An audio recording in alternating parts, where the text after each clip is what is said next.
কখনো মানুষের কাছে নিজেকে আহামরি ব্যাখ্যা দিবেন না। মনে রাখবেন, যে আপনাকে ভালোবাসে তাকে ব্যাখ্যা দেওয়ার কোনো প্রয়োজন নাই, সে আপনার চোখ দেখলেই ব্যাখ্যা বুঝে যাবে। আর যে আপনাকে ভালোবাসে না তাকে আপনি ইতিহাস এবং রচনা গ্রন্থ লিখে ব্যাখ্যা দিলেও সে আপনাকে বুঝবে না, কারণ সে আপনাকে ভালোবাসে না। কথা ঠিক কিনা বলেন যুবক ভাইয়েরা? এক নাম্বার কথা।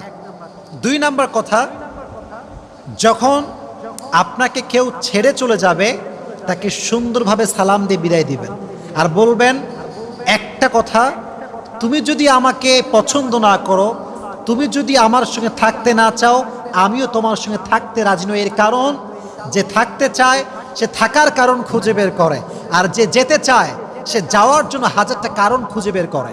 যে আমি সেদিনকে একটা কথা শুনছিলাম, মারাত্মক কথা, जो मेरा नहीं मैं भी उसका नहीं, अगर आप मेरा होना नहीं चाहते तो मैं भी आपका होना नहीं चाहता। কথা ঠিক কিনা বলেন যুবক ভাইয়েরা? থাকতে চাইলে থাকো, না থাকতে চাইলে সালাম আলবিদা। কাউকে ধরে রাখবেন না।